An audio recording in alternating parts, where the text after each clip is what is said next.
Let's get to it. First, please welcome the executive producers of the show, two of them, Heather Kadin and Alex Kurtzman. Welcome. Please sit. You know him on the show as Agent Spellman Boyle. Hill Harper.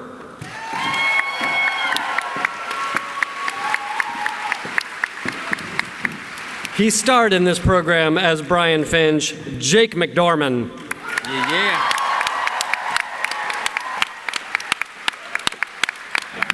The director of the pilot, Marc Webb. Yeah. And finally, executive producer and showrunner, Craig Sweeny. Yeah. The talking fetus was stopped backstage, so security wouldn't let him in. He's too young. Welcome, you guys. I want to start talking here with Heather and Alex and just talk to us a little bit about, you guys have had great success in television. What made you look at Limitless and say, this is a TV show? Well, we love the movie. It was just brilliantly done, and we had actually worked with Bradley years ago on a show called Alias. Anybody? Alias?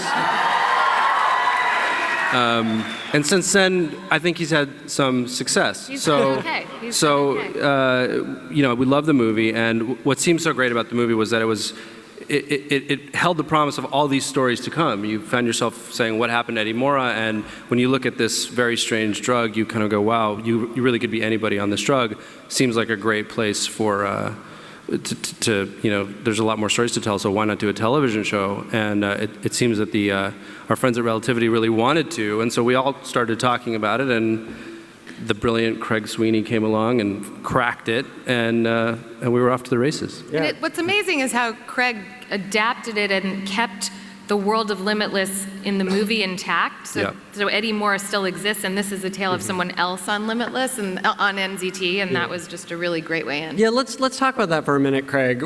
How did you grapple with, not just remaking the film, but expanding the universe of the film? Well, first of all, thank you, Heather and Alex. It was very nice. It seemed like, when you think about taking a movie and turning it into a TV show, there's sort of two things you're thinking about. The first are just the logistics of how does this project relate to that project? Is it going to be a straight remake?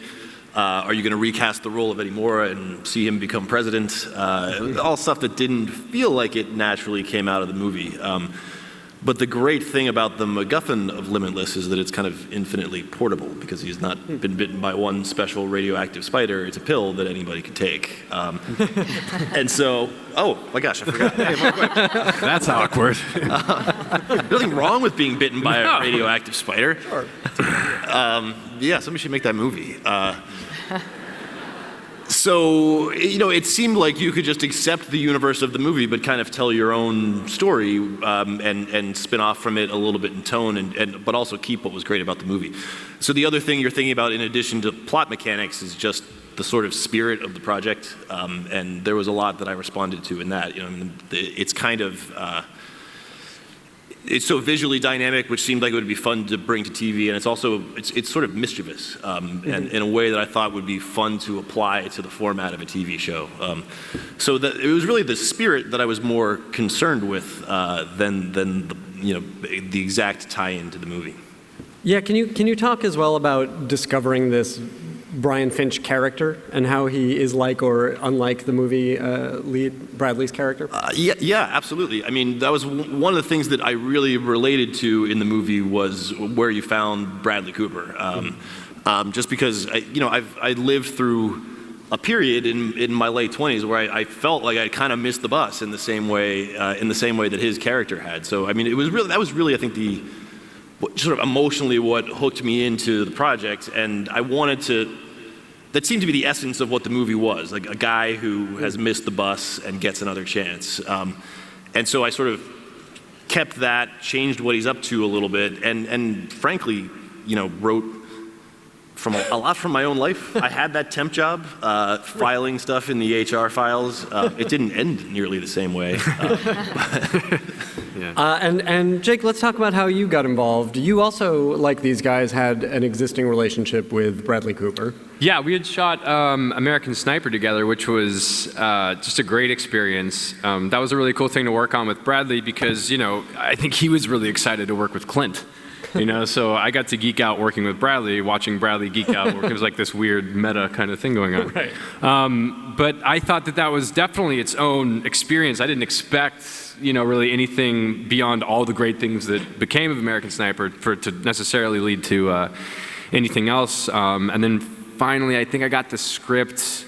I got the script like a week or two before starting filming, so it all happened really, really fast. But they had said, I met with all you guys and read the script and thought it was great, especially because like you guys have been saying, it wasn't a remake of the movie, which as an actor, is great because you don't have to follow Bradley Cooper, which is a good thing.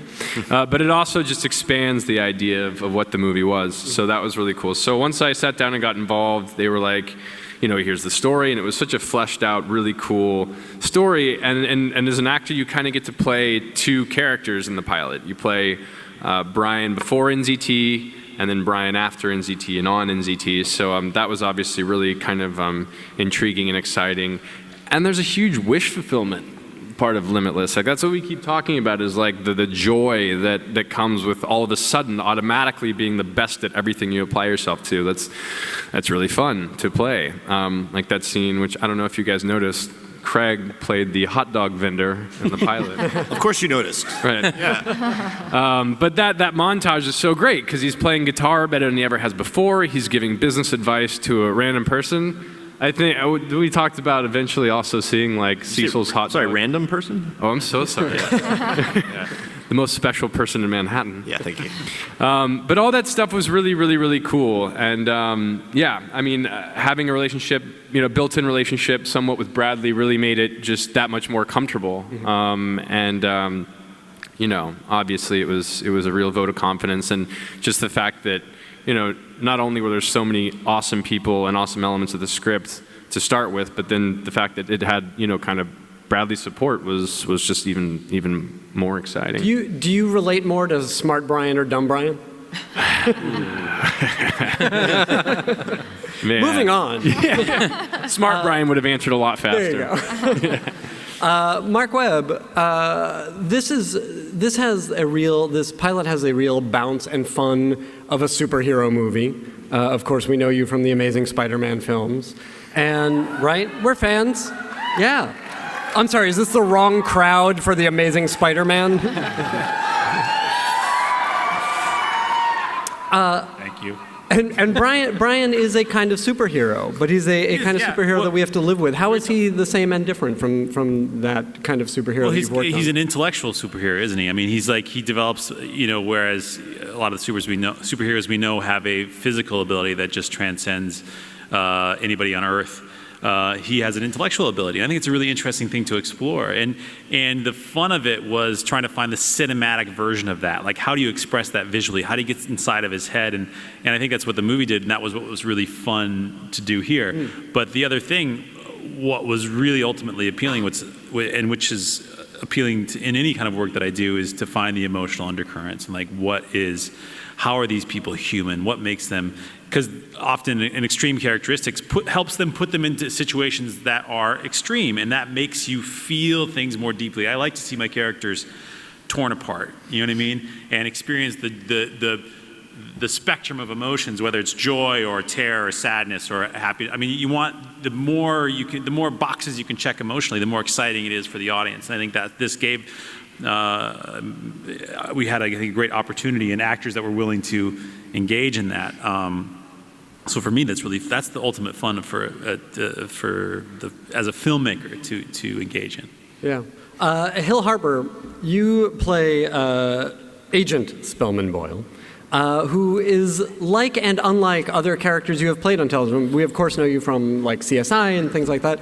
How are you fans of that as well? Okay. How is this guy different from characters you've played before? First of all, I want to say something. This was the first time that I've seen the pilot, Oh, and yeah. I got to watch it with you guys, and you guys are awesome. So thank you so much. All the reaction and all that stuff is fantastic. And you know, every character is different. You find a different backstory, and I think sometimes as actors we have to create our own backstory, whether it's what the writers are writing or not. It's what we work. And you know, and that's how you go about it. Dr. Sheldon Hawkes on CSI is very different than Spellman Boyle, you know, right? You know, and so even though they're both trying to find the bad guy, but they would come at it with a different ego in a different way. Like I see this guy, Agent Boyle, much more physical, much more dynamic in that sense, coming from a different background where. You know, so you create your own backstory, and you create it and hopefully work from that POV, and hopefully create an interesting character that has something going on behind his eyes. So even if you're, you know, talking a lot of procedural type of jargon, it is informed with something that has history. Yeah, I mean, I think even just looking at this and stuff we've seen you do before, there's so much humanity behind that character that he's not just a jargon machine. So I look forward to seeing more of him. I have to wonder, before we throw to questions from you guys, Craig, I assume there's a great backstory to Cecil the hot dog vendor. And I think you were playing that in your Cecil. scene. Yes, but I can't reveal it because it's going to be the major subject of the season. That's fair. Yeah. And the eventual spin-off as well.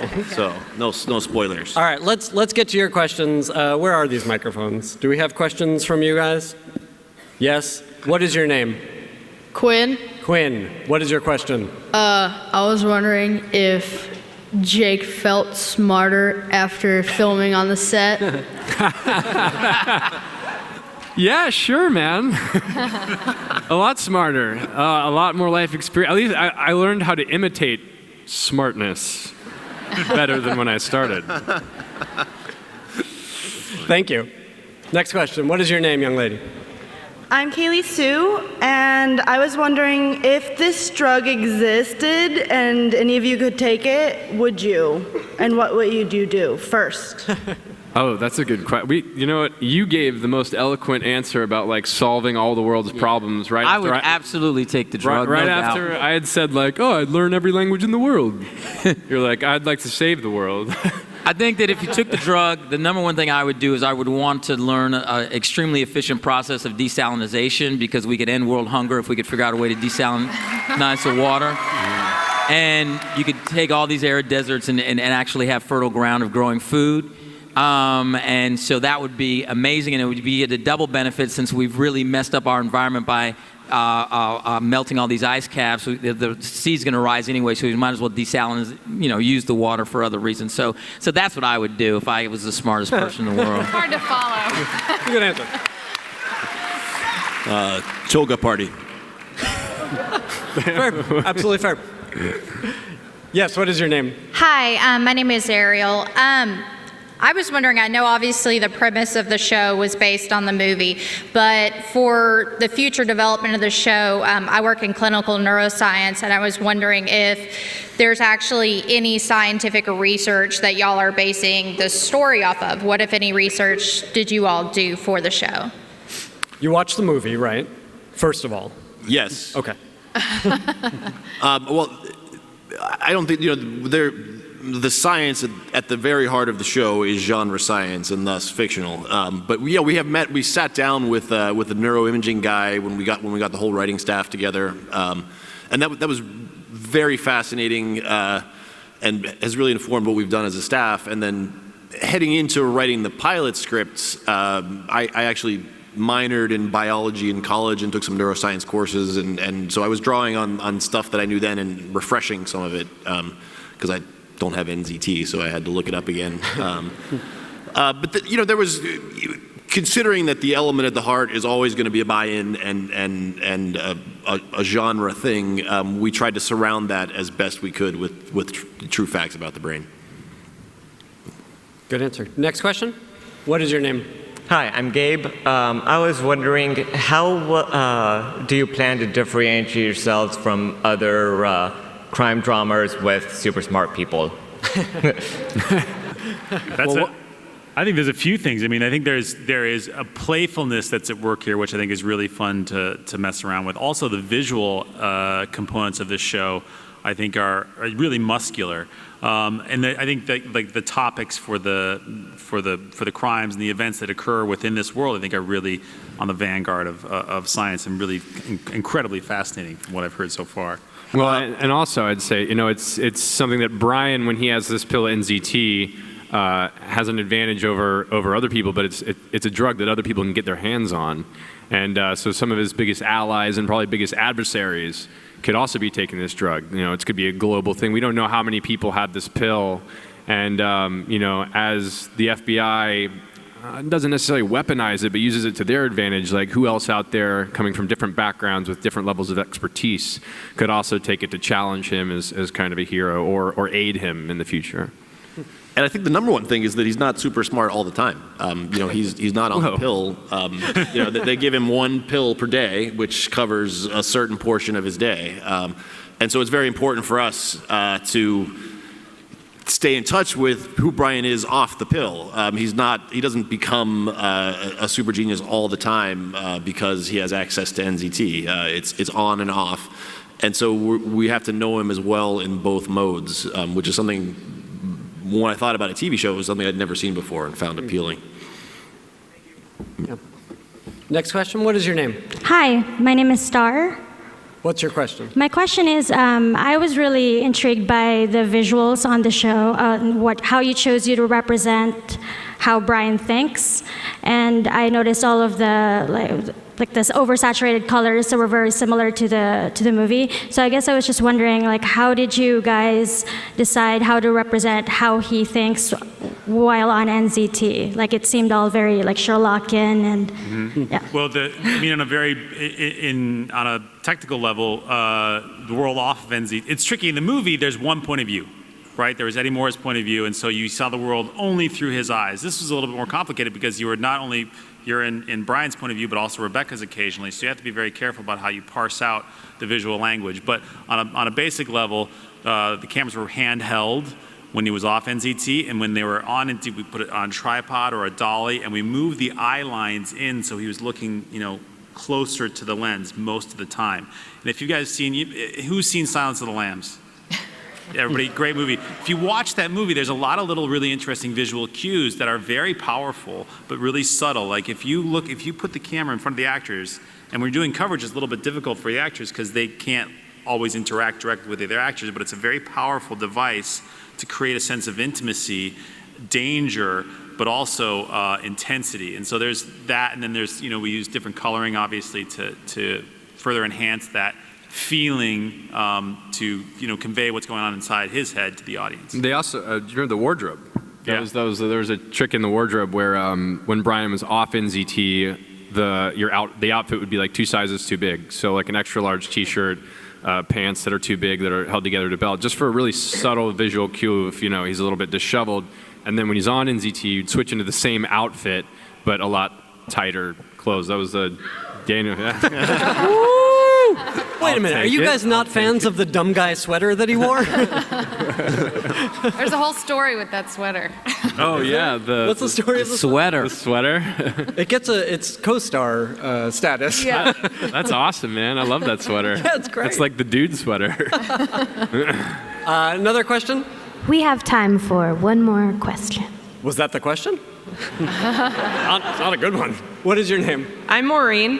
And I had a question, have you guys had any conversation or thoughts about the potential ramifications of such a, glorified drug use? Like how it's a version of your better self, doing better work, being smarter, better at art or any kind of artistry on drugs. Yeah, no, that was something we talked about right at the beginning, that it was like, in a weird way, like Brian's a complete addict, It's a really interesting, like morality question of like, the side effects are bad, but yeah, he's kind of, I guess without the antidote, he'd die. But it's a hero that is kind of hopelessly addicted to a substance, and also just what prolonged, exposure to that would do. Yeah, I think that it's really important to acknowledge that there's a consequence to that behavior, and that's the ongoing drama of that. And that's another thing is that Rebecca has a past with addiction, which is a really severe thing, and we certainly don't want to take that lightly. And it's a really important thing to discuss and be aware of. Just to add to that, we talked about it a lot, and I think it was important for me to think of NZT as, I consider it to be distinct from a drug that you could buy in the back alley on the streets. It's a pharmaceutical that's in research, and I see it as the analogy for me was always a pill you would be prescribed to improve your life, a la Prozac or modafinil, and that the end game for the drug is not a shootout with Tony Montana, but that it's going to be made by Merck and Pfizer and be a part of everyone's 401k if you have one. Which isn't to say there aren't issues surrounding that, but I always related to that analogy much more than I did something you would buy like in a back alley. But also with that, we talked a lot with regards to it being more of a prescription drug and the commentary it makes on our society and how, especially in our country, it's like, oh, if you want to be thinner but you don't want to exercise, there's a pill for that. And if you want to sleep better but you don't want to do X, there's a pill for that. Our country really feeds on that. And again, because there's a negative side effect to ours, it's not going to be so easy to just be on that drug all the time. And the show, I think, it asks a fundamental question, which is who are you when you're on the drug and who are you when you're off the drug, and how much of yourself are you giving up when you're on the drug? And the drama of the show for us is that question repeated, and the vice that really gets put on Brian really in every episode, because he is losing something every time. He has to lie to everybody around him in order to stay on that drug. So for him, there will be a lot of personal consequences too as well. And I would say what is really special about the show is that you can talk about these issues, you can explore these issues, and at the same time be exciting and funny and silly and weird. And that's a testament to all of you behind the show. Please give a round of applause to everyone behind Limitless. Be sure to check it out on CBS.